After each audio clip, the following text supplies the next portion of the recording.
Je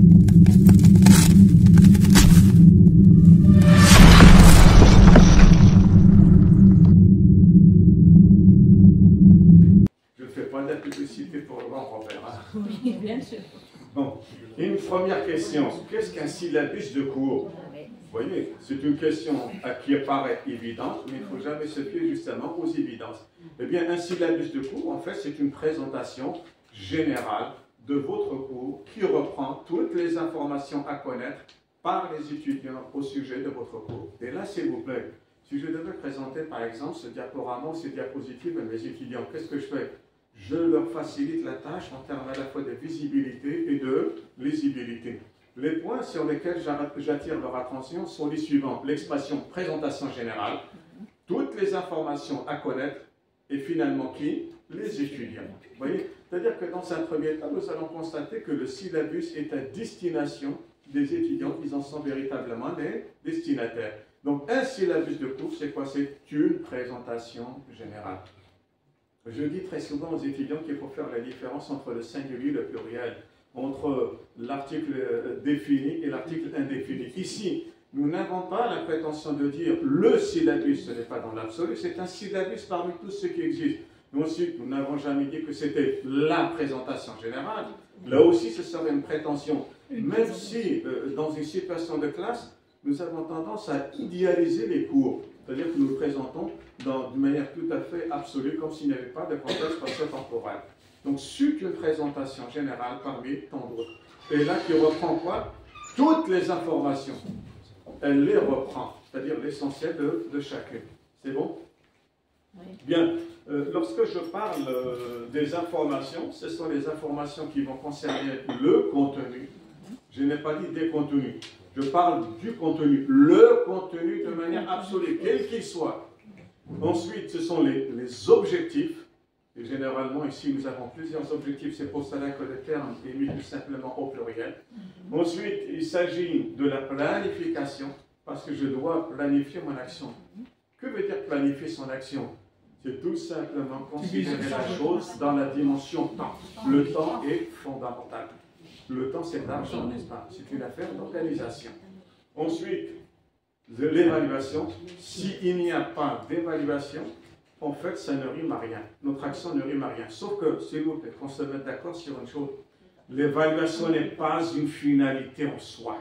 C'est un moyen qui me permet de voir si j'ai suffisamment acquis certaines choses pour aller de l'avant de manière progressive. Et on fait un ensemble d'activités sous forme d'exercice. Donc les informations, c'est un peu tout cela. Et ce que vous constatez, c'est que j'ai mis 3 points. Ce ne sont pas les 3 points. C'est le 3 points. Pourquoi? Parce qu'ici, ce qui nous intéresse, c'est le signe de ponctuation. Et c'est un signe insécable. Autrement dit, lorsque vous écrivez, lorsque vous êtes en train de faire la saisie, pour avoir le 3 points, il ne faut pas appuyer 3 fois sur le point. Non. Il faut tout simplement avoir le raccourci Alt plus 0, 1, 3, 3. Et là, vous avez le signe, le 3 points. Bien, ensuite, j'aimerais ici vous expliquer ce que signifie la présentation générale, même si c'est une évidence, c'est un rappel. Voyez? Donc, c'est mettre quelque chose à la portée, sous les yeux de quelqu'un. C'est disposer, préparer d'une certaine façon, faire apparaître sous un certain aspect. Et pourquoi est-ce que j'insiste sur un certain aspect? Parce qu'il vous appartient. C'est ce qui va faire la différence entre la présentation d'une première personne et la présentation d'une autre personne. Parce que chacun va s'intéresser à un aspect particulier. Donc, c'est ce qu'on soumet à l'appréciation d'autrui. Et là où il y a appréciation, certainement un jugement de valeur. Ce qu'on expose à la vue du public. Donc, exprimer sous une certaine forme, dans un certain ordre, faire l'exposé de. C'est ce que signifie ici la présentation générale. Vous voyez? À quoi sert-il? Le syllabus. Et là, vous voyez, je suis en train de vous donner l'information ou de faire mon exposé au goutte à goutte. Vous voyez, au goutte à goutte, parce que finalement, je contrôle votre attention. D'accord? À quoi sert-il? L'objectif d'un syllabus est d'expliquer. Et là, j'utilise tous les atouts que le traitement de texte met à ma portée. Ici, parce que je dois attirer l'attention sur le verbe expliquer, je le mets en italique. Je le mets en italique. Est-ce que vous savez ce que signifie expliquer? L'explication. Eh bien, vous savez, pour revenir pour comprendre l'explication, il faudra revenir à la définition du texte, à la définition étymologique. Qu'est-ce qu'un texte? C'est un tissu. Un tissu, oui, un tissu. Que veut dire expliquer? Cela signifie tout simplement déplier le tissu. Parce que lorsque vous écrivez un texte, vous pliez le tissu. Lorsque je l'explique, je le comprends, je le déplie. Vous voyez, c'est cela. Donc, expliquer en quoi votre cours consiste et comment il s'organise. Donc, quoi et comment. Vous voyez, ces deux éléments essentiels. Ensuite, c'est un outil de communication et de clarification entre vous et les étudiants. Vous voyez, toujours les destinataires, c'est fondamental ici. Est-ce que vous savez ce que veut dire la communication? Je ne parle pas des définitions que nous donnons en tant qu'universitaires. Non, la définition de la communication dans son sens le plus logique. La philosophie, qu'est-ce que nous dit? Je réponds je à quelqu'un qui m'a dit tu. Oui. Lorsque quelqu'un s'adresse à moi, il va me dire tu as fait ceci, ou vous avez fait ça. Et qu'est-ce que je réponds? Je réponds je. Donc la communication, on l'a toujours dit à nos étudiants, c'est le fait d'avoir en commun, de partager. Mais la différence entre la communication et son pendant, la transmission, c'est quoi? C'est que la communication, elle est spatiale. Parce que lorsque je communique, je réduis tout simplement la distance qui me sépare de mon interlocuteur. Vous voyez? Alors que la transmission, elle est temporelle. Et malheureusement, c'est dans certains spécialistes, à l'université, il n'y a plus de transmission. Nous ne transmettons plus. Il y a à peine une communication. Et ce n'est plus tout le monde qui est capable de communiquer dans un cours. Alors que normalement, nous devrions veiller aux deux, c'est-à-dire à la communication et puis tout simplement à la transmission. Je communique un savoir, je transmets un savoir sous forme de compétences. Donc vous devez veiller à la communication et clarification. Clarification, ça vient de clarifier, n'est-ce pas? Rendre beaucoup plus clair. Et que veut dire beaucoup plus clair? Pour rendre beaucoup plus clair, je projette, il y a un projecteur, il y a un faisceau de lumière. Puisque clarté, la lumière. Donc clarification entre qui et qui? Entre l'enseignant et les étudiants. Bien. Le syllabus, il permet également de situer le cours par rapport à une formation et de mettre en valeur les objectifs du cours. Et là aussi, pour attirer votre attention, cette expression « mettre en valeur » est en italique. Et puis formation est en couleur. Vous voyez, c'est pour cela que normalement le réflexe que nous devrions avoir lorsque nous sommes lors de la première séance de contact, c'est-à-dire la première séance d'un cours. Généralement, qu'est-ce que nous faisons? Au lieu de se présenter uniquement, nous présentons le programme, nous expliquons l'intitulé. Mais l'intitulé, pas simplement l'intitulé en tant que tel, mais c'est l'intitulé par rapport au cursus, par rapport aux mots-clés. Parce que très souvent, on a l'impression qu'un intitulé est évident. Et le Stéphane Hakil est là pour vous le dire, on en a discuté longuement. Eh bien, parfois, il y a des intitulés finalement que vous ne savez pas exactement ce qu'ils signifient. Parfois aussi, vous avez du mal à expliquer à vos étudiants la différence qu'il y a entre initiation à la linguistique et introduction à la linguistique. Et pourtant, ce n'est pas la même chose.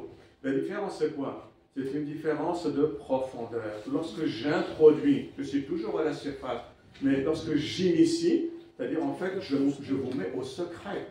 Vous voyez, c'est carrément une sorte de rite d'initiation. Donc une introduction à la linguistique et une initiation, ce n'est pas du tout la même chose. Bien, ici j'attire votre attention sur un point. C'est-à-dire que finalement, lorsqu'on fait la présentation d'un cours, lorsqu'on essaie de situer un cours par rapport à une formation, en fait, nous devons avoir trois approches. Premièrement, il s'agit d'une approche analytique. Ensuite, cette approche, elle va devenir progressivement synthétique. Et enfin, une approche systémique. Vous allez me dire, mais comment faire la différence entre les trois? Eh bien, c'est simple. L'approche analytique consiste à analyser le contenu du cours en lui-même.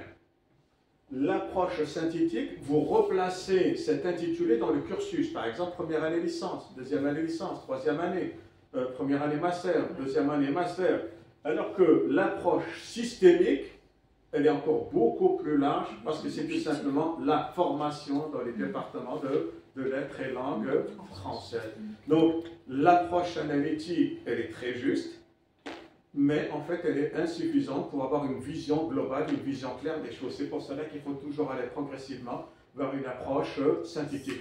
Autrement dit, n'essayez pas tout simplement de vous enfermer dans votre matière ou dans votre module. Je fais sémiologie de l'image et je ne sais pas ce qui se passe. J'ignore totalement le contenu des autres matières du master ou de la licence. Non. Parce qu'attention, vous pourriez avoir le même intitulé, mais il sera enseigné différemment si je suis dans un département de langue, par exemple étrangère, dans un département de lettres arabes, dans un département de psychologie, dans un département de médecine. Vous allez me dire c'est le même contenu. Non, ça ne peut pas être le même contenu. Pourquoi? Peut-être d'une spécialité à une autre. Et oui, mais qu'est-ce qui fait la différence entre une spécialité et une autre? Les besoins et les attentes diffèrent. Vous voyez, donc ça ne peut pas être le même contenu. Je remercie le Dr Chafay où elle est là. Une fois, je pense qu'elle avait le module de langue de spécialité ou d'introduction à la linguistique. Vous savez qu'il y a certains modules qui se répètent. Et lorsqu'ils se répètent d'une année à l'autre, il est tout à fait légitime de se dire, bon, je l'ai enseigné en première année, que vais-je enseigner en deuxième année? Que vais-je enseigner en troisième année, puisque c'est le même intitulé? Et comme le dit très souvent le professeur Rambo, en fait, c'est une affaire de dosage. Je vais progressivement. Je vais progressivement. C'est pour cela que mon action, je dois la planifier sur les 3 ans. Les contenus, je dois les distribuer sur les 3 ans. C'est comme le cas de TH1, TH2, TH3. Exactement. Vous voyez? Texte histoire, mais à chaque fois, il faut faire la différence. Tiens, une chose que vous devez retenir aussi, vous pouvez communiquer votre syllabus dès la première séance de votre cours et vous déposer en ligne votre syllabus sur la plateforme pédagogique. D'ailleurs, c'est fortement conseillé en formation à distance ou alors hybride, puisque nous avons la plateforme Moodle. C'est ce que nous devons faire. Hein. C'est ce que nous devons faire. Vous voyez? Et pourquoi? Parce que nous l'avons dit tout à l'heure, c'est un outil de communication. Et lorsque vous le mettez sur Moodle, ça permet à la fois la visibilité de notre institution, mais également la lisibilité des contenus que vous êtes en train de dispenser ou d'enseigner. Bien. Quelle est son utilité? Quelle est l'utilité du syllabus? En fait, l'objectif d'un syllabus est surtout descriptif. Il est surtout descriptif. C'est un mode d'emploi pédagogique, c'est une notice. Vous voyez, c'est une sorte de notice. Mais attention, en tant que notice, elle n'est pas forcément complète. Et puisque c'est un outil, plutôt c'est un objectif descriptif, donc vous mettez l'essentiel, vous ne mettez pas le détail. Et encore une fois, c'est un outil de communication. Pourquoi est-ce que j'insiste sur cette idée de communication? Parce que, en fait, elle est triple, elle se fait à 3 niveaux. Il y a d'abord communication de l'enseignant vers ses étudiants. Ensuite, c'est un outil de communication d'enseignant vers les enseignants. Et là, vous le constatez, c'est une flèche à double tête. Pourquoi? Parce qu'elle se fait dans les deux sens. Alors qu'au départ, non. Dans la première sorte de communication, c'est l'enseignant qui s'adresse à ses étudiants. Donc, il les met au courant. Donc, c'est pour cela que la flèche est à sens unique. Donc, enseignant, enseignant.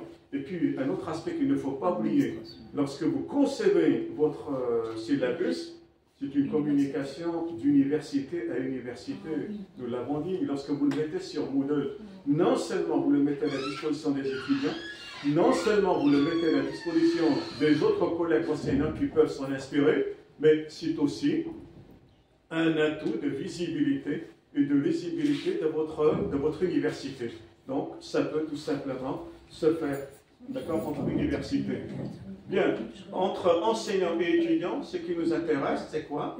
C'est que nous recherchons la compréhension de l'organisation pédagogique. Comment est-ce que le cours est organisé? Lorsqu'il s'agit d'enseignants et d'enseignants, ce que nous oublions de faire, c'est le travail de coordination au sein de l'équipe de formation. Vous voyez? Donc le syllabus au sein de la même équipe, et c'est exactement ce que vous devez faire. Les autres collègues, ils le savent. Et ça va faciliter davantage la coordination. Et à l'occasion des examens, à chaque fois, nous demandons aux collègues qui dispensent les mêmes contenus ou la même matière d'avoir un sujet commun. Et ce serait bien de travailler le sujet commun, mais à l'avance, en amont, déjà par un même contenu, un contenu identique. Vous voyez? Et enfin, d'université à université, c'est entre autres l'équivalence des diplômes, c'est l'équivalence des cours, c'est l'équivalence des contenus. C'est pour cela que vous avez à chaque fois l'annexe descriptive, tout simplement, du diplôme ou de la matière. Vous voyez, c'est un peu l'idée de cette utilité. Donc, à noter, il existe différentes dénominations. Certains le considèrent comme étant des syllabus, d'autres des plans de cours, d'autres des polycopiés. Là, c'est dans le domaine de la francophonie. Les Belges ne l'ont pas de la même façon que les Canadiens. Les Canadiens, ils n'ont pas forcément la même dénomination et l'appellation que les Français. Bien, il n'y a pas, ça aussi, il faudrait le retenir, il n'y a pas de règle absolue concernant les informations que devrait contenir un syllabus. Et c'est pour cette raison que notre département vous a proposé un formulaire. Vous voyez, c'est notre formulaire, d'accord? Bien, un syllabus contient en fait simplement tout ce qu'un enseignant-chercheur voudrait transmettre comme information à propos de son cours à l'intention des personnes qui vont suivre ce cours. Et là, je ne suis pas contenté de mettre enseignant, puisqu'en Algérie, dans l'enseignement supérieur, il n'y a pas d'enseignants. Nous avons des enseignants-chercheurs. C'est-à-dire que nous devons à la fois assurer la formation et garantir la recherche. Nous avons uniquement des chercheurs permanents dans les centres. Bon, quelles sont ces différentes rubriques? Les rubriques que je vais vous présenter sont celles qui correspondent tout simplement au formulaire que nous avons proposé au sein de notre département. Bien entendu, la première rubrique, elle va porter sur l'identification du cours. La deuxième, c'est l'ensemble des informations concernant l'enseignant-chercheur. Et attention, quand est-ce que vous êtes capable d'identifier une personne? Je ne peux identifier quelqu'un que si je le connais préalablement. Quelqu'un que je n'ai jamais rencontré. Est-ce que je suis capable de le reconnaître, de l'identifier? Ce n'est pas possible. Donc vous avez besoin tout simplement de faire cette première présentation. On fait ensuite la description du cours. Et là, donc, faites la différence entre l'identification du cours et puis la description. Le contenu sommaire, je parle du contenu, de manière globale, de manière absolue.